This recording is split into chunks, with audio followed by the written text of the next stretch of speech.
महात्मा बुद्ध अपने समय के महान विचारक और शिक्षक थे। उनके उपदेश सरल लेकिन गहरे अर्थों से भरे होते थे।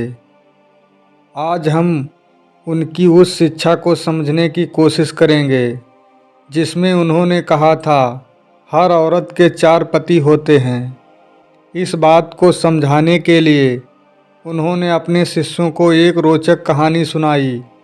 आइए इस कहानी को विस्तार से जानें।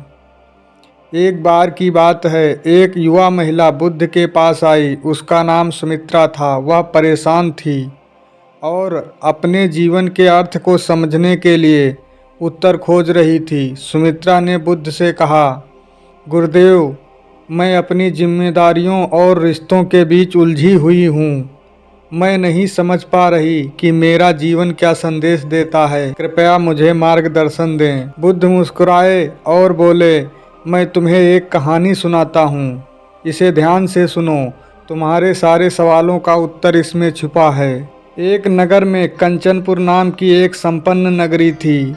वहाँ एक सुंदर और बुद्धिमान महिला रहती थी जिसका नाम माला था। माला का विवाह 4 अलग अलग पुरुषों से हुआ था। यह बात सुनकर शिष्यों में हलचल मच गई। सभी चकित होकर बुद्ध की ओर देखने लगे। बुद्ध ने कहानी को आगे बढ़ाते हुए कहा, पहला पति माला का सबसे प्रिय था। वह हमेशा उसका ख्याल रखता और उसे सबसे सुंदर वस्त्र और गहने पहनाता। वह उसकी हर छोटी बड़ी इच्छा पूरी करता। महिला उसे अपने जीवन का सबसे महत्वपूर्ण हिस्सा मानती थी। दूसरा पति माला का सहायक था। वह हर मुश्किल समय में उसके साथ खड़ा रहता और उसे सुरक्षा का एहसास दिलाता। माला को उस पर हमेशा भरोसा रहता था। तीसरा पति माला का साथी था। वह माला के साथ समय बिताता और हर सुख दुख में उसके साथ रहता।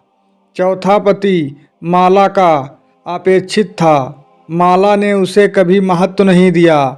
वह हमेशा उसके बारे में भूल जाती और उसे अनदेखा करती। बुद्ध ने फिर पूछा, अब सोचो, जब माला का जीवन समाप्त हो गया तो इनमें से कौन उसके साथ गया? शिष्य सोचने लगे। बुद्ध ने स्वयं उत्तर दिया, पहला पति जिसे माला सबसे अधिक प्यार करती थी, उसका साथ छोड़कर चला गया। उसने कहा, मुझे तुम्हारे साथ नहीं जाना, मैं सिर्फ इस जीवन तक तुम्हारा साथी हूँ। दूसरा पति जिसने हमेशा माला की रक्षा की, उसने भी मना कर दिया और कहा, मैं केवल तुम्हारे जीवन तक तुम्हारे साथ था, अब मैं और नहीं आ सकता। तीसरा पति जिसने माला के सुख दुख बांटे थे, उसने भी मना कर दिया। उसने कहा, मैं तुम्हारे साथ नहीं जा सकता, मेरी सीमा यहीं तक है। चौथा पति जिसे माला ने हमेशा अपेक्षित किया, उसने कहा, मैं तुम्हारे साथ जाऊंगा, मैंने तुम्हारा साथ कभी नहीं छोड़ा और तुम्हारे अंतिम क्षणों में भी तुम्हारे साथ रहूंगा। बुद्ध ने इस कहानी को समाप्त करते हुए कहा, हर महिला और पुरुष के जीवन में भी 4 पति होते हैं और ये 4 पति प्रतीकात्मक होते हैं। पहला पति हमारा धन और संपत्ति। लोग इसे सबसे अधिक महत्व देते हैं, लेकिन मृत्यु के बाद यह हमारे साथ नहीं जाता।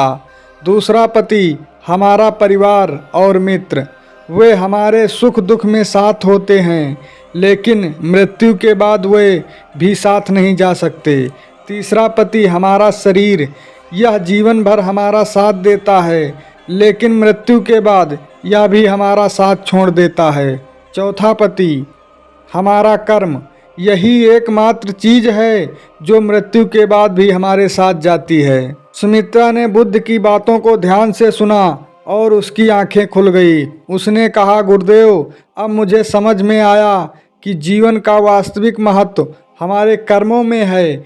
मुझे अपने जीवन को और अधिक सार्थक बनाना है। बुद्ध मुस्कुराए और बोले, सुमित्रा, जब तुम अपने कर्मों को सुधारने पर ध्यान केंद्रित करोगी, तब ही तुम्हारा जीवन सच्चे अर्थों में सफल होगा। इस कहानी के माध्यम से महात्मा बुद्ध हमें यह सिखाते हैं कि हमें अपने जीवन में उन चीज़ों को प्राथमिकता देनी चाहिए जो हमारे साथ हमेशा रहती हैं। धन, परिवार और शरीर अस्थायी है, लेकिन हमारे कर्म हमें हर जीवन में साथ देते हैं। इसलिए हमें अच्छे कर्म करने चाहिए और अपने जीवन को सकारात्मक और अर्थपूर्ण बनाना चाहिए। धन, परिवार और शरीर क्षणिक है, केवल कर्म शाश्वत है। यह कहानी हमें अपने जीवन का मूल्य समझने और सही दिशा में कार्य करने की प्रेरणा देती है।